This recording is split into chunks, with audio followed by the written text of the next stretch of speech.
welcome to the Rock and Roll Review. In case you didn't know where you are, I'm your ghost host with the most this evening, Ghoulia child. I'm also going to note, if it looks like I'm looking at you, I'm probably not because my contacts are drifting in two different directions right now. And man, this is looking both ways. So, whose first time is it here at a burlesque show? My burlesque name actually comes from the Monster High dolls, which I'm so excited that they're making those again. But one of them is named Ghoulia Yelps. And if you're not familiar with Monster High dolls, they're all of these like classic horror movie monsters, but as cute young high school girls and Barbie dolls. And so I took the name Ghoulia from one of the dolls, and then I sat in the shower for a really long time trying to think of a funny name that went along with Ghoulia, and then Ghoulia Child came to me, and it was the perfect like spooky, goofy name. And then as far as getting started with burlesque, I got started actually doing the Rocky Horror Picture Show 10,000 years ago at River Oaks Theater, back when they still did it there. And the very first role that I ever did was Trixie, who comes out and does a striptease to science fiction double feature. And I was so nervous, I thought I was going to throw up, but I did not throw up. I found out I actually really liked it, and I kind of just kept chasing opportunities to do it again after that. I am kind of the rebel bad kid of the bunch that never does their homework. I can't believe I'm revealing my secrets here. So a lot of my ideas for acts usually just like come to me as a vivid hallucination while driving my car and listening to music.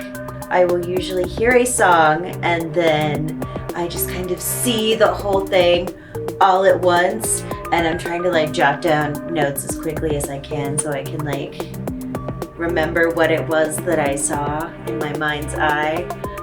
And from there, I guess it's really just trying to like remember that and recreate that grand vision that I saw the first time.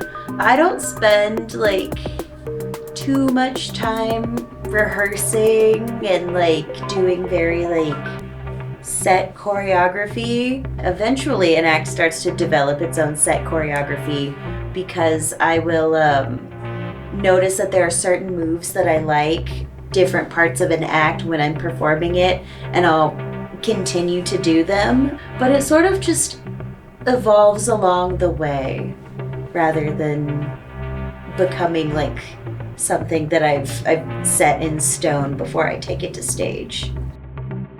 Okay, so the first thing I always do is I think of like the name of the show, which sounds silly as hell, but I love an alliteration. So the very first show we did was the Rock and Roll Review, and I did that because the bar that we were doing at was called Rudyard's, and so then I was just picking out as many R words as I can that like appealed to me, and so that's how we ended on Rock and Roll. And I kind of even do that on like a miniature scale when it comes to each month's show, is I usually like pick out the theme and the title of the theme for the show, and then I will search through my memory banks of like who I know that has acts that I feel like really fit that theme. I'll also reach out to people that I just like really admire as performers and tell them what some of our upcoming themes are going to be and give them, you know, the opportunity to tell me what they have that fits that. And then I also take submissions from people and let them bring to me things that maybe I've never even seen before. And it's usually a mix of those three things come together to make each show. And then I usually handle more of the creative, sparkly side of it, whereas my partner, best friend, stage manager, Grim Lynn, she handles more of the like the nitty-gritty details as far as like who needs to be where, when, and you know, what needs to get picked up and put down in certain places is usually what she handles, because she is very good at managing chaos. I'm really good at making chaos. I'm almost positive everyone's going to tell you about the liquor closets that we get changed in. The worst that I have ever had has definitely been a men's bathroom while men were still in there using it. You couldn't even give me the women's bathroom. But I think maybe one of the other less glamorous sides that a lot of people don't realize is for a lot of us, we all put so much like work and love into this. It all starts to feel very personal all the time, everything that we do. And as we interact with each other, a lot of things that other performers do as they navigate through this community, we can take it personally. And so I often say that we have to remember that we are not all best friends here. We are coworkers, and most people are not going to look out for you like they would your best friend. They're going to look out for you like they would your coworker, and they're going to be like, hey, don't trip, rather than like, you know, really reaching a hand out to help you a lot of the time. And that's okay, and you can't take that personally, because we don't all have the like mental space to like really focus on what everyone else is doing and their emotional state at all times. And